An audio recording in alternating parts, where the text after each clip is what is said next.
obstacles which legislators are continually putting in their way.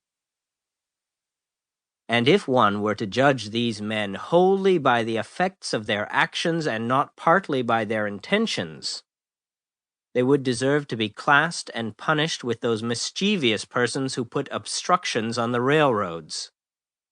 But, to speak practically and as a citizen, unlike those who call themselves no government men, I ask for, not at once no government, but at once a better government. Let every man make known what kind of government would command his respect, and that will be one step toward obtaining it.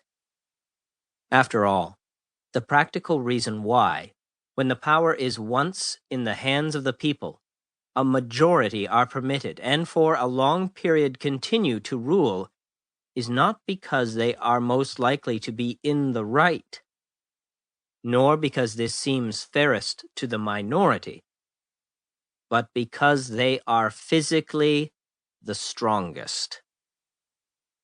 But a government in which the majority rule in all cases cannot be based on justice, even as far as men understand it.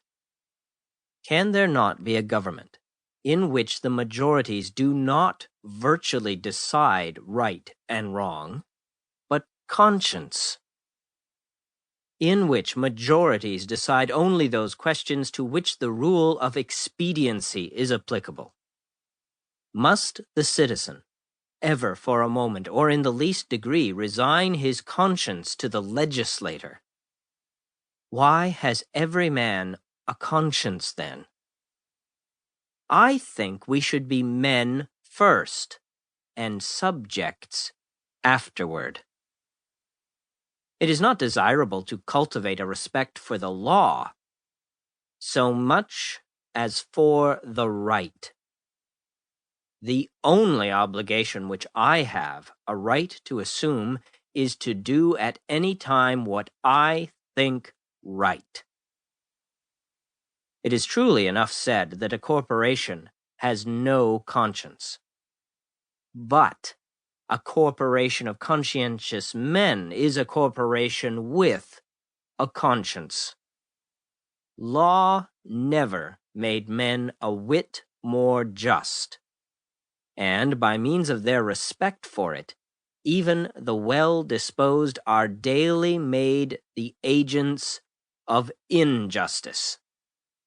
A common and natural result of an undue respect for the law is that you may see a file of soldiers, colonel, captain, corporal, privates, powder monkeys, and all, marching in admirable order over hill and dale to the wars, against their wills, aye, against their common sense and consciences, which makes it very steep marching indeed, and produces a palpitation of the heart.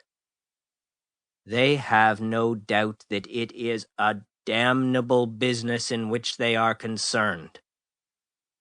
They are all peaceably inclined. Now, what are they? Men at all?